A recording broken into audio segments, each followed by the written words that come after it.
আমার সামনে যে বাউন্ডারিটা দেখতে পাচ্ছেন সেটা হচ্ছে ডলুরা গণকবরস্থান। সেটা 1971 সালে মুক্তিযুদ্ধের সময় পাক হানাদার বাহিনী আমাদের একদল বাঙালিকে একসাথে গণকবর দিয়েছিল এই এলাকায়, আর সেটাই সংরক্ষণ করে রাখা হয়েছে। আর তার পাশ দিয়ে হচ্ছে ভারতের সীমান্ত এলাকা মেঘালয়। তার কাটার মধ্যে দেখা যাচ্ছে বিএসএফ এর একটা গাড়ি যাচ্ছে। দেখেন আপনারা দূর থেকে দেখতে পাচ্ছেন ভারতের তার কাটা। আর আমরা এখন যাচ্ছি চলতি নদীর মুখে, অর্থাৎ যে নদীটা বালাটের সাথে সংযুক্ত। অর্থাৎ 71 সালে যারা বালাট গিয়েছিলেন প্রাণ রক্ষার জন্য, যারা ভারতীয় শরণার্থী হয়েছিলেন, সেই শরণার্থীদের যাবার যে রাস্তা, অর্থাৎ যে নদী, কেউ অনেকে বলতো বালাটের সরা, কিংবা আমাদের এলাকার সুনামগঞ্জের নামে যাকে চেনা হয় চলতি নদী নামে, আমরা যাচ্ছি সেই চলতি নদীর পারে। আপনারাও যাবেন, আমার সাথে চলেন। দেখেন সীমান্তে মাটিতে কোনো রস নেই, মাটি পুরাটাই শুধু বালি আর বালি। দেখেন এই বালি তোলা হয় নদী থেকে, যে বালি চলে আসে উজানি মেঘের ডলে, অর্থাৎ ভারতীয় অঞ্চল থেকে। দেখেন এখানে কিছু পাথর দেখা যাচ্ছে, মানুষ এই পাথরগুলো তুলে রাখছে, পরবর্তী সময় সেই পাথরগুলো বিক্রি করবে। দেখেন এই সীমান্ত এলাকায় কিছু কিছু জায়গা আছে ডালো, আবার কিছু কিছু জায়গা আছে নিচু। দেখেন এইটা হচ্ছে নিচু ভূমি, এটা একসময় চাষ করা হয়েছে ধান। আমরা এখন এই নিচু ভূমি দিই আমরা সীমান্তে যাচ্ছি, অর্থাৎ চলতি নদীর মুখে।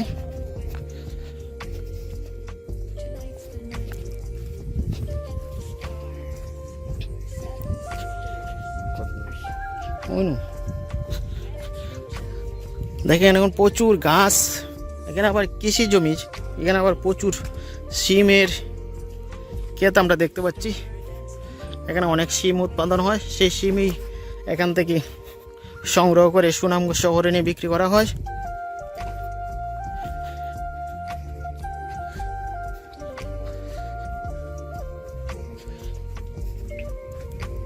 আমরা যাচ্ছি,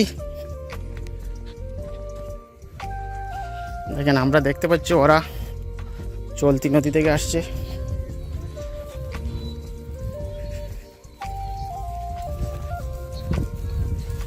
কোথায় গেছিলে ভাই? হ্যাঁ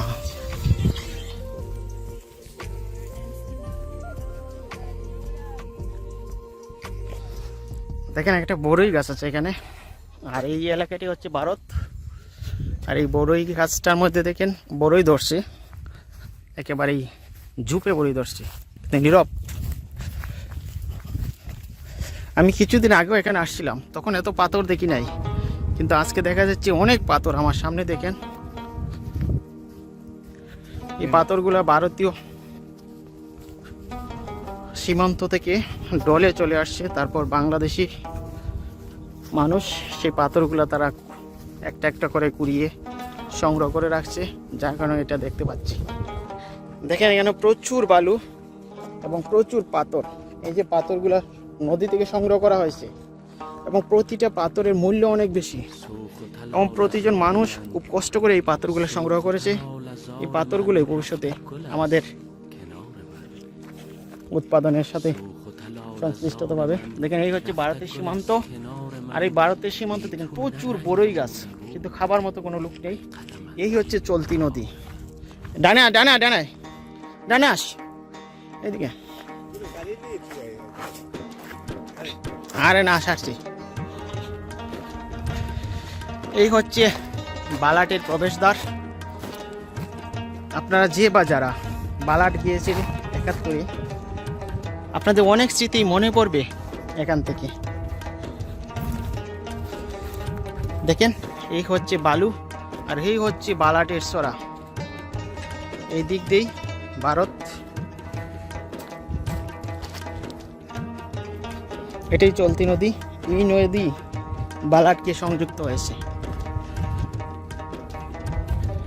দেখেন আপনারা দেখতে পাচ্ছেন, দেখেন এখানে প্রচুর মানুষ আছে যেভাবে সরা থেকে পাথর সংগ্রহ করে। দেখেন বিশাল বড় সরা, বিশাল বড়, আপনারা দেখতে পাচ্ছেন। দেখেন বিশাল বড় চড়া। ওই দেখেন মানুষ ওই চড়াতে তারা পাথর সংগ্রহ করছে, দেখতে পাচ্ছেন। দেখেন অনেক মানুষ তারা পাথর সংগ্রহ করছে এখান থেকে, ছোটো ছোটো পাথর, নিজস্ব ব্যবস্থাপনা তারা এই পাথর উৎপাদন করে। দেখেন এখানে প্রচুর বালু দেখা যাচ্ছে, শুধু বালি আর পাথর আর কিছুই নেই এখানে। দেখেন বিশাল বড় এরিয়া।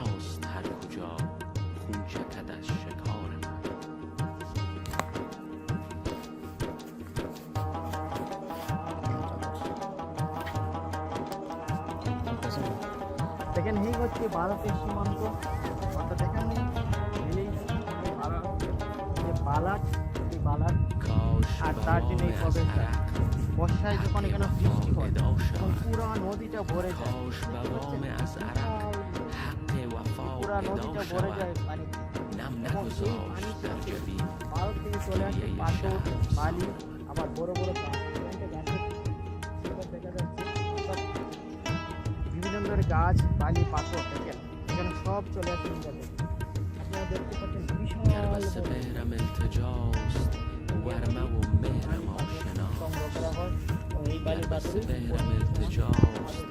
আমরা নদীর মাঝে যেতে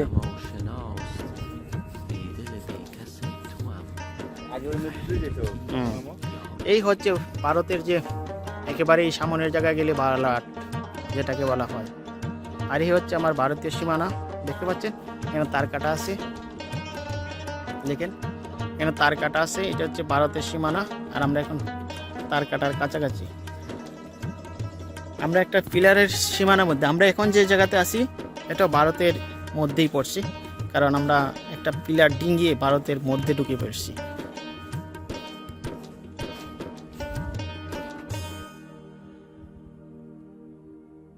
আমরা আছি এখন ভারতের সীমান্তে, অর্থাৎ তার কাটার বাহিরে। এটা বলছে বালাটের প্রবেশ মুখ। আবার আমরা যদি বলি তাহলে সুনামগঞ্জের ডলুরা। দেখেন এই জায়গাটা পড়ছে ইন্ডিয়া, আর ওই হচ্ছে ইন্ডিয়ার তার কাটা দেখা যাচ্ছে। আমরা আসছি আজকে এখানে ঘুরতে, দেখা যাচ্ছে দেখেন।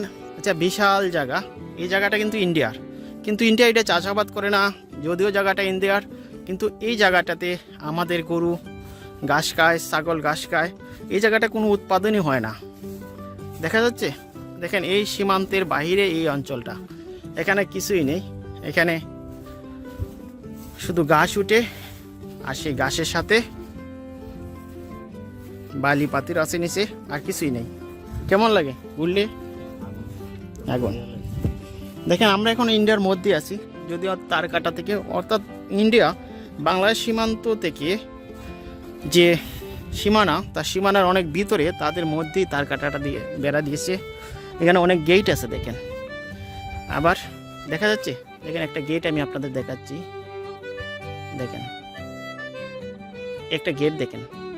তারা এই গেটগুলা ব্যবহার করে তাদের প্রয়োজনে খুলে দেয়। দেখেন বিশাল জায়গা, ওই দূর আছে সুনামগঞ্জের বর্ডার হাট, অনেক দূর। আমরা এখন আসছি ডলুরা শহীদ মিনারে, আর আপনাদের সীমান্তটা দেখাচ্ছি। এই যে তার কাটা অঞ্চলে সীমান্তটা কেমন থাকে আপনারা একটু দেখতে পারেন।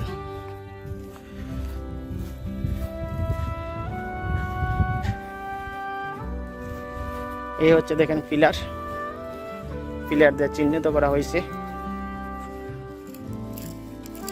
এটা ইন্ডিয়া, এটা বাংলাদেশ। এই হচ্ছে পিলার, এই পিলারটা এখন যেটা দেখতে পাচ্ছেন এটা ইন্ডিয়ার সাইড, আর ওই সাইডটা হচ্ছে বাংলাদেশ। আর আমরা আছি এখন ইন্ডিয়ার সাইডে,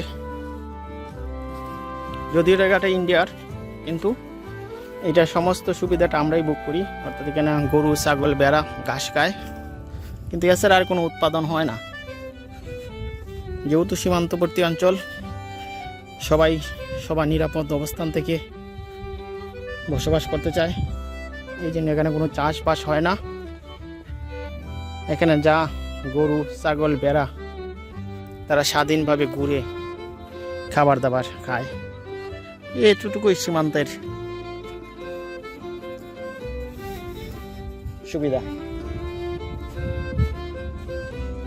আমরা আস্তে আস্তে ভিতরে যাচ্ছি। এখানে অনেক গরু ছাগল আছে, এই গরু ছাগলগুলোই ঘাস খায়। এটাই হচ্ছে সীমান্ত।